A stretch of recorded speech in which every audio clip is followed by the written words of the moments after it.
عام طور پر اس طرح کے موقع پر وہ عرض نہیں کی جاتی. جانے والوں کا صرف یہ حق نہیں ہوتا کہ ان کی تعلیمات پر ہی عمل کیا جائے. اللہ کے نبی صلی اللہ علیہ وسلم کے جب آخری سال تھے نا، آخری حج تھا آپ کا، اور اس طرح کے مواقع، آخری چند مہینے، ان میں آپ نے جن چیزوں پر زور دیا نا، ان میں ایک یہ بھی تھا کہ اذکرکم اللہ فی اہل بیتی، اذکرکم اللہ فی اہل بیتی، کہ میرے بعد میری فیملی کے ساتھ وفا نبھانی ہے، میری فیملی کے ساتھ جڑے رہنا ہے،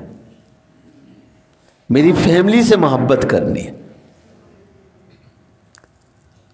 تو اس سے پتہ چلا کہ دین کا فیض پھیلانے والی شخصیت جب دنیا سے چلی جائے تو جیسے اس کا یہ حق ہے کہ اس کے فیض کو حاصل کیا جائے، آگے پھیلایا جائے، اسی طریقے سے اس کا یہ بھی حق ہے کہ اس کی فیملی کو اسی نظر سے دیکھا جائے. یہاں ظاہر ہے کہ اس وقت حضرت کے صاحبزادگان موجود نہیں ہیں، حضرت کی فیملی کا کوئی بندہ موجود نہیں ہے، کسی کی چاپلوسی کے لیے نہیں عرض کر رہا. جب بھی کوئی بڑی شخصیت دنیا سے جاتی ہے تو میں یہی عرض کرتا ہوں کہ یہ بھی جانے والے کا ایک حق ہے کہ ان کے ساتھ محبت کا رشتہ برقرار رکھا جائے. حضرت ابو بکر صدیق رضی اللہ تعالیٰ عنہ نے ایک جملہ ارشاد فرمایا، ارقبوا محمدً صلی اللہ علیہ وسلم فی آلہ،